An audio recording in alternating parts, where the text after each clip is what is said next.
Bonsoir tout le monde, j'espère que vous allez bien. Je tourne cette vidéo, ce ne sera pas en lien avec les cheveux, la beauté, enfin, ce ne sera pas du tout dans ce thème-là. Je voulais aborder un sujet qui, à mon sens, est un sujet important. Au-delà du divertissement, voilà, beauté, musique, etc. C'est un sujet qui porte sur le monde professionnel, l'orientation scolaire et les choix, on va dire, professionnels. Donc, il y a un sujet, je trouve, qui est important et qui est peut-être pas mis en avant et qui est en lien avec uniquement mon expérience personnelle. Donc, ce que je vais dire, ça n'engage que moi. Tant mieux s'il y a des gens qui me rejoignent et tant mieux aussi s'il y a des gens qui ne partagent pas le même avis que moi. C'est en cela que ça permet d'avoir des avis différents et de pouvoir échanger. Alors, le sujet sur lequel je voudrais parler, c'est l'importance de faire des études longues. Alors, pourquoi? Donc, et quand je dis ça, je ne dénigre aucunement les parcours scolaires euh, professionnalisants, parce que ce dont je veux parler, c'est des parcours professionnels en alternance. Et en aucun cas, donc, je dénigre quelque parcours que ce soit, généraliste, professionnel. Je parle juste en mon nom et je fais le parallèle avec mon expérience personnelle. Donc, il faut savoir que moi, j'ai fait un parcours généraliste jusqu'au bac. Donc, j'ai fait un bac L, littéraire, que j'ai obtenu en 2013. Donc, moi, je suis une élève moyenne, hein. Franchement, je suis une élève moyenne. Par contre, je suis hyper intéressée quand je suis en cours, c'est-à-dire que je suis énormément. Mais quand il s'agit d'apprendre par cœur et d'obtenir des bonnes notes à l'occasion de contrôles, eh ben, je suis médiocre. Enfin, médiocre, je suis moyenne. Voilà. Parce que pour moi, apprendre quelque chose par cœur, en fait, je vais à l'école juste pour capter de l'information, de la nouveauté, mais de là à apprendre par cœur, je ne vois pas de sens. Et je parle en mon nom.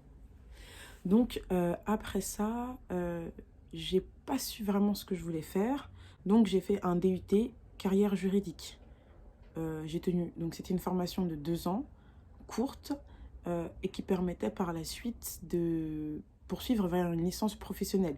Mon objectif, c'était d'être officier de police judiciaire, donc dans la police, et clairement, j'ai tenu 1 an. J'ai tenu 1 an parce que, déjà, la première chose, c'est que je manquais de maturité, que ce soit dans la vie privée ou dans la vie scolaire, hein. Je pense que j'avais aussi ce fantasme du métier, donc je pense avoir en tête les missions d'un OPJ. Bon, après, il faut voir que mes références étaient New York Police Judiciaire.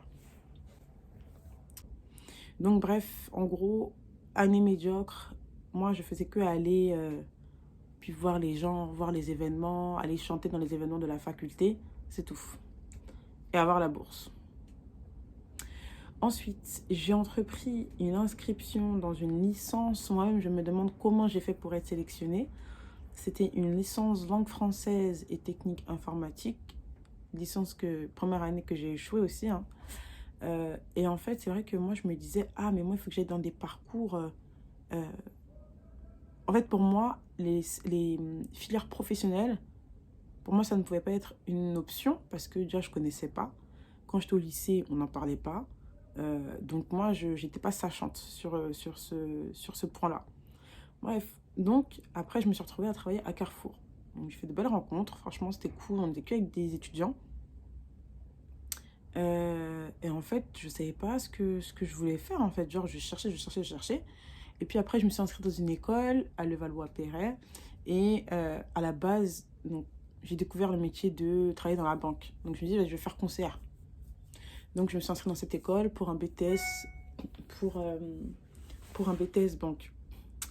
BTS banque, je trouve pas d'alternance et tout. Et la responsable pédagogique, elle m'a trouvé la possibilité de faire un entretien, mais dans le cadre d'un BTS NRC. Donc, je sais pas, je crois que c'est NDRC maintenant, mais à l'époque, c'était négociation et relations clients. BTS NRC. Donc, en 2 ans, et c'était en alternance. Donc, moi, je connaissais pas l'alternance. Moi, je connaissais juste les jobs étudiants parce que j'avais travaillé à Carrefour et j'avais essayé de faire mon BAFA, mais je connaissais pas les filières en alternance. Et clairement, en fait, ça a été une révélation parce qu'il faut savoir que moi, j'ai fait tout mon parcours après en alternance, donc du BTS. J'ai fait une licence pro, e-assurance et services associés. Et après, j'ai fait un master en management de l'assurance. Donc, tout mon parcours, je l'ai fait en alternance. Et pourquoi, en fait, aujourd'hui, je fais cette vidéo-là pour dire qu'il est important de faire de longues études.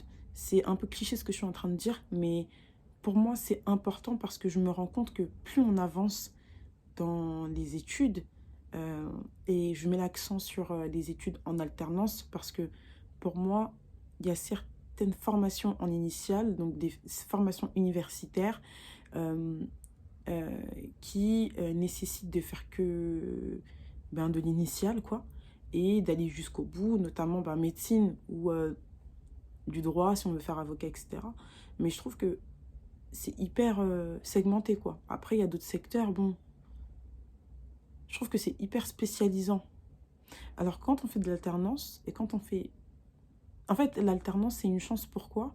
Parce que, à l'occasion de mes différents diplômes, BTS, licence et master, j'ai fait 4 postes différents. Donc, qui dit 4 postes différents, déjà, on va dire que j'ai une plus-value par rapport à des formations en initiale, où tout au long de la formation initiale, tu n'as pas encore commencé à travailler. Si ce n'est des stages, mais bon, les stages, j'ai l'impression que c'est pas reconnu dans le monde professionnel. Donc déjà, ça, c'est pour moi un premier point positif. Le deuxième point positif, c'est que tu as donc la possibilité de te dire, ok, donc parmi les différents postes que j'ai eu l'occasion de faire, qu'est-ce qui m'intéresse? Qu'est-ce qui m'intéresse? J'ai touché un petit peu à tout. Et ben, je sais qu'à l'issue de mon master, à l'issue de ma licence, je vais m'orienter vers ça. Je vais m'orienter vers ça. La troisième chose, c'est que tu te crées un réseau.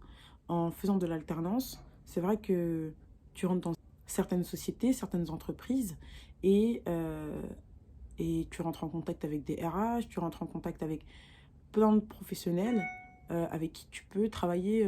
Voilà, tu peux être démarché après, tu peux rebosser dans la boîte dans laquelle tu as fait ton BTS. Enfin bref, pour moi en tout cas, c'est là que tu commences à te faire un réseau. Pour moi, l'alternance, en fait, c'est vraiment une chance parce que l'école, franchement, moi, être à l'école à 100%, je vous dis, c'est pas quelque chose qui me correspond.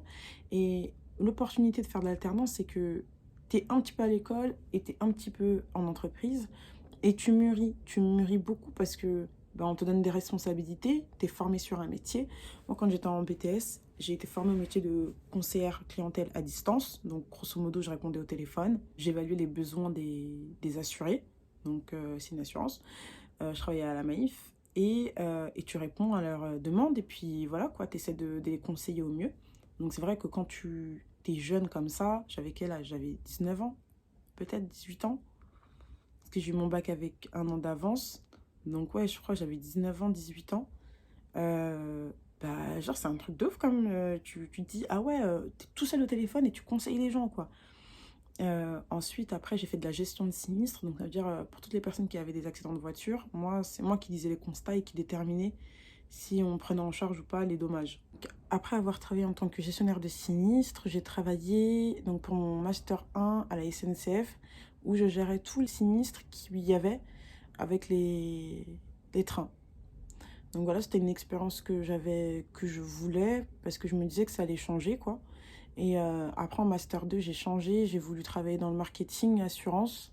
Et j'étais chef de produit. Donc, je travaillais sur du lancement de produits, sur de l'assurance vie.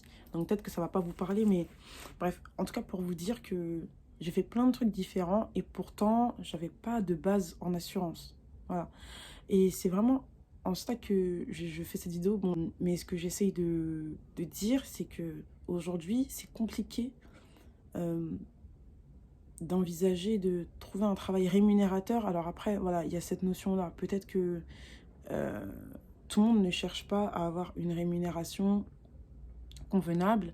Et c'est ce que j'entends, parce qu'il y a d'autres choses qui viennent à la place de la rémunération ou avant la rémunération. Mais c'est pas déconnant, en fait, de vouloir gagner bien sa vie et d'être bien dans sa tête. Parce que, par exemple, alors ça, c'est un autre sujet, mais je trouve qu'il est important de trouver un employeur, trouver une entreprise, euh, trouver un manager qui est en phase avec soi-même et pas choisir un métier qui te paye de fou au détriment de ton bien-être dans l'entreprise.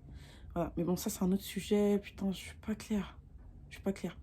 Donc, c'était quoi ma question? Pourquoi il est important de faire de longues études? À mon sens.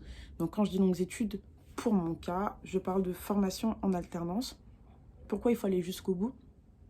Parce qu'en fait, quand tu vas jusqu'au bout, bah là, tu as le choix. Par exemple, si je veux faire du conseil, donc je veux travailler en tant que conseillère, eh ben, je peux le faire. Si je veux faire du marketing, je peux le faire. Si je veux travailler sur des postes un peu plus à responsabilité, je peux le faire. Maintenant, on peut toujours reprendre ses études, on peut toujours continuer ses études. Enfin, c'est pas terminé, c'est pas parce que tu fais un BTS, tu t'arrêtes, 5 ans après, tu veux reprendre que tu peux faire, tu peux tout faire. Maintenant, si je peux donner un conseil, c'est de finir. Moi, quand j'avais fait mon BTS, j'avais dit, moi, je fais mon BTS et puis je cherche mon travail. Finalement, j'ai continué. Après, licence, j'ai dit, j'arrête. Et après, j'ai continué. Parce qu'en fait, ça va très vite. Franchement, ça va très vite. Quand j'y repense, je me dis, mais le BTS, c'était hier. Alors qu'en fait, non, il y a beaucoup d'années qui se sont écoulées entre-temps. Donc voilà. Donc vraiment, si c'est une question que vous vous posez et que vous vous dites, putain, j'ai la flemme d'aller jusqu'au master et tout, en fait, master, c'est qu'un mot. Franchement, c'est qu'un mot. Dites-vous que ça permet d'avoir certaines opportunités. Moi, à présent, par exemple, sur LinkedIn, j'ai des recruteurs qui me contactent pour des offres d'emploi, alors que pourtant, ils voient que je suis en poste, en fait, depuis peu. Donc, c'est cette opportunité-là qui est cool bah, quand tu fais un métier auquel tu as accès avec le master. Donc voilà, l'aide de ça, il faut savoir que moi j'ai développé une structure qui s'appelle Alterchance et qui aide donc les alternants initialement, mais les stagiaires ou bien des personnes qui cherchent des opportunités d'emploi, donc les jeunes majoritairement issus de la banlieue ou autres, à trouver un moyen en fait de mettre leur profil en avant. Avec l'expérience, je fais pas l'ancienne. Franchement, quand je dis ça, je fais grave pas l'ancienne. Vraiment, là, je suis honnête avec vous. Là, ça me fait rire, mais je veux grave pas faire l'ancienne. Quand je dis que, en gros, avec l'expérience, franchement, quand je vois mon CV, parce que je sais à quoi il ressemblait, hein, mon CV en BTS, déjà, il y avait des fautes d'orthographe. Je dis pas que je suis forte en orthographe, mais franchement, CV, enfin, voilà, quoi. CV, j'avais des fautes d'orthographe, une photo bancale, des expériences, on comprend pas ce que tu fais, une lettre de motivation, il y avait 5 lignes, aucun effort. Et en fait, ce qu'il faut se dire, c'est que c'est relou, mais c'est des codes. C'est-à-dire que quand tu rentres dans le monde de l'entreprise, il y a des codes à respecter, et c'est comme ça. Et tout le monde les respecte. C'est pas parce que toi, tu viens de la banlieue que, voilà, on te contraint. Non, tout le monde passe par là. Et en fait, il faut se dire que c'est une chance, parce que tu peux venir de la banlieue, tu sais que tu es discriminé, mais si tu fais bien ton CV, tu fais bien ta lettre de motivation, tu peux avoir ta chance. Donc, ça, c'est un réel travail, et j'accompagne pas mal d'étudiants, enfin, là, pour moi, un peu moins, parce que je suis moins dessus, mais pendant un temps, j'accompagnais, donc, à refaire des CV, à refaire des lettres de motivation, à bien s'exprimer, à se vendre en entretien, préparer ses entretiens, parce que les entretiens, ça se prépare, c'est pas comme ça, il y a une technique à avoir. Déjà, il y a une technique dans la rédaction de la lettre de motivation, dans la rédaction du CV, et l'entretien, en fait, il se prépare. Les entretiens se préparent, c'est pas évident, mais après, au fur et à mesure, en fait, en faisant des exercices, en s'entraînant, il y a une mécanique qui s'installe, et en fait, après, c'est de l'eau, quoi. Donc voilà. En tout cas, si vous avez besoin de conseils, n'hésitez pas. Je vais mettre le nom de l'Insta. Si vous avez des questions, si vous avez des sollicitations. Des fois, je reçois pas mal de messages, mais j'essaye de répondre assez rapidement. Et je peux pas accompagner tout le monde parce que ça demande du temps, sachant que mon travail me demande énormément de temps. Genre, je suis grave investie dans ce que je fais. Donc voilà, mais en tout cas, je peux hyper conseiller, surtout dans le domaine de l'assurance. N'hésitez pas, il y a plein de métiers. Franchement, je recommande à plein de gens de travailler dans l'assurance parce que c'est quelque chose qu'on ne connaît pas. Moi, en BTS, quand on m'a dit oui, tu as une opportunité pour faire un entretien, la conseillère pédagogique là, qui m'encadrait à l'école, dans laquelle je m'étais inscrite, elle m'avait proposé de faire un entretien avec un assureur. Je ne savais pas ce que c'était une assurance. En BTS, je ne savais pas ce que c'était qu'une assurance. À 19 ans, je ne savais pas. Donc, et là, aujourd'hui, j'ai travaillé dans plusieurs postes à plusieurs postes dans l'assurance. Donc, essayez de ne pas vous fermer des portes, de vous dire, ouais, moi, je veux faire que ça, que ça, que ça. Dans la vie, il y a plein d'opportunités et des fois, on ne connaît pas, on ne sait pas. Et c'est bien ouais, d'aller vers, je sais pas, tu as une opportunité, ton destin te dit d'aller vers là, tu tentes et au pire, bah, tu te rends ailleurs. Bref, une vidéo qui est pas claire. J'espère que j'ai essayé d'organiser mon propos quand même. Voilà, j'ai expliqué pourquoi c'est important de faire des grandes études. et que c'est que mon avis. Et je suis fatiguée, je suis fatiguée. Qu'est-ce qui me prend là? On est samedi soir, je suis fatiguée. Au lieu d'aller me poser, c'est une vidéo comme ça que je fais. Mais c'est parce que je suis spontanée. Voilà, pour vous dire, des exercices même d'assurance derrière moi. Pour vous dire que c'est quelque chose qui est prenant. Voilà. Donc vraiment, essayez d'aller jusqu'au bout. Ne soyez pas tentés par la facilité de la vie. La vie, elle est dure, certes, mais des fois, la vie, elle va tellement vite que même ce qui est dur, ça va vite. Donc, essayez d'aller le plus loin possible, de vous entourer des personnes qui vous montent, qui vous font monter, des personnes qui sont bienveillants. De vous, voilà. Quand vous êtes à l'école, essayez d'être avec des gens qui vous poussent, des gens avec qui vous pouvez rester, puis vous pouvez réviser. Quand j'étais en master, les filles avec qui j'étais en classe, des fois, on restait et on faisait des exercices, on s'entraînait pour les contrôles. Donc, il faut s'entourer de personnes bienveillantes qui sont dans la même démarche que vous. Et puis voilà. Et dites-vous que c'est en travaillant, genre franchement, c'est en travaillant qu'on arrive à là où on veut aller. Voilà, c'est une femme noire qui vous parle. C'est une femme noire qui vous parle. Quand j'étais en BTS, jamais j'aurais pensé déjà que je serais restée dans l'assurance et que j'allais avoir le poste que je fais. Ah oui, pour vous dire le métier que je fais, mais je pense que même le nom ne va pas vous parler. Je suis souscriptrice en santé et prévoyance collective. Voilà. Vous allez chercher sur Internet. Est-ce que vous savez chercher les Maeva Genam, tout ça? Cherchez ça aussi. Voilà. Je vous embrasse en tout cas. C'était une vidéo différente de d'habitude, mais j'avais à cœur de la faire.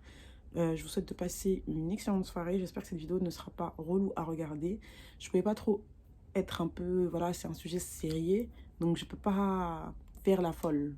Voilà pourquoi j'étais posée. Je reviendrai bientôt avec des vidéos cheveux. Bisous.